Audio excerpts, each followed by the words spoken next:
Ayan guys, pupunta po tayo ngayon sa kusina. At itinan po natin ang kanilang mga nagluluto. At mangungulit tayo dito sa mga nagluluto na na-stress sa kaya ampalaya.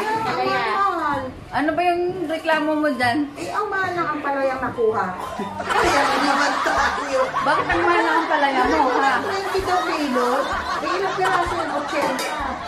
Ayan, Naku, ano ba yan? na-stress sa ampalaya. Hipon ko, 150. Hipon daw niya, 150. Huwag na tayong kumain, buntot na lang kain natin.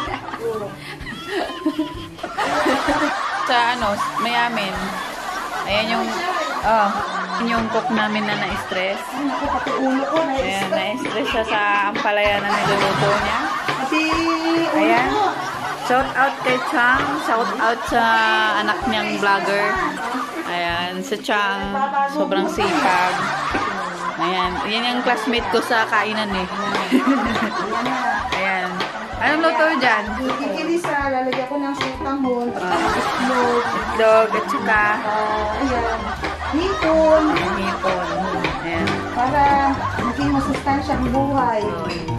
Ayan, para may maiblog Uy, ka pag may ng fishball sarili. na, Ha? hindi ako nagugutom ako. Oh, sige, ayan, shout out sa mga nakakapanood dito. Magbilang din ng fishball yung tagaluto namin. Maawa naman kayo. Kasi hindi pa dumating yung ano eh. Ayan, ayan. Sinain sa salvasyon. Oh, Salvation, sinaing mo shout out. Ayan, sabi mo, subscribe. Salvasyon. Subscribe na, dali. Subscribe na po kayo. Sa vlog ni subscribe, share, and subscribe. Araw-araw tayo ganito. Iba-iba po tayo. Ang buhok ko, nag-iba po na sa stress. Ayan. Ayan, may assistant cook po ako. Ayan.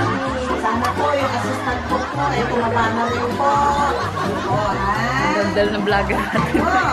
Ito, kailangan maging mas masustansya ang pagkain ng kasama ko. Ayan. Para hindi ma-COVID.